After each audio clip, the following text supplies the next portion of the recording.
Then, of course, you have the issues of the day that will come and go, but there's something bigger at play here, and I do think sometimes people get a little numb to the day-to-day political issues, Yeah. but some of the larger structural ideas about our culture, our lives, our world, what is the nature of our country? What does it mean to be an American today here in our 250th year? I think we could speak to some deeper patriotism that I think still exists in a lot of people, even those who aren't terribly politically engaged.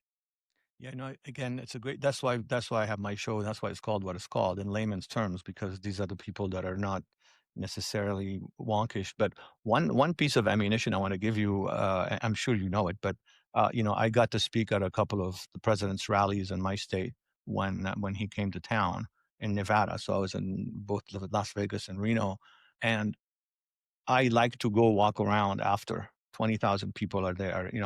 The MAGA coalition, which they like to make look like it's a bunch of white people, is not.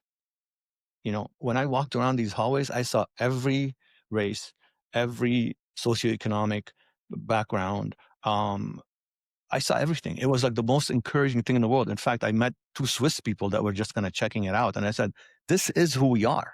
Don't let them Mhm. tell you who we are. So it's just one of these things, which again, we'll need to really work hard to educate people. And, and what you're saying about fighting for the West.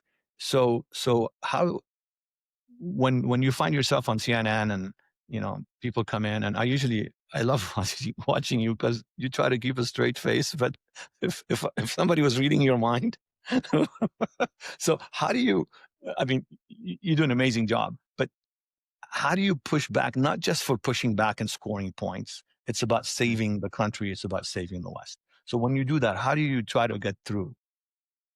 Yeah, well, I approach my job very carefully, and I try to be prepared, better prepared. I know I'm going to have 4 or 5 people gunning for me at one time, and so preparation is key. And preparation breeds confidence, and preparation breeds calm. Because when you have 4 or 5 people yelling at you, it's hard. Or it'd be easy to get bent out of shape. It's hard to remain calm. But if you're confident in what you're doing and what you know, it's a lot easier to remain calm. I also just think about the people that I represent. There's any number of people, and no shortage of them, who will come on TV and say the same tired insults about Trump, who will say the same talking points as any other liberal, who will, sort of try to regurgitate the same untrue narratives that they spin about different issues.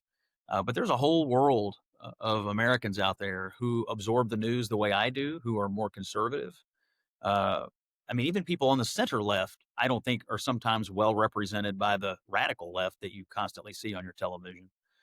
But there's a whole world of people out there who I think are looking at the news and wanting a more sober uh, point of view, and not such a hysterical, radical point of view, but someone who can look at a situation not as a beltway radical, but as someone who lives in Kentucky in middle America and say, look, here's how I'm absorbing the news.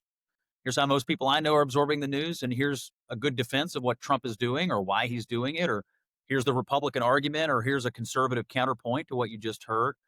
These are reasonable things to debate, and I'm glad we're having the debates, but all of this is on my mind, Of course, I never know what anyone else is gonna say. I never know what Abby's gonna say. I never know what my opponents are gonna say. I'm sort Evangelize. of reacting. I don't have a script, and no one tells me what to do. That's my authentic reaction in the moment to things, and, And I'd say most of the time I try to get over the target. Occasionally, these things get off the rails, but that's okay. That's America. well, I really believe that you're actually people really are respecting. I mean, people at large are respecting what you're doing. So no matter what, I mean, I've followed you a lot, and I've never felt, oh, gee, he's off base here on any of these things.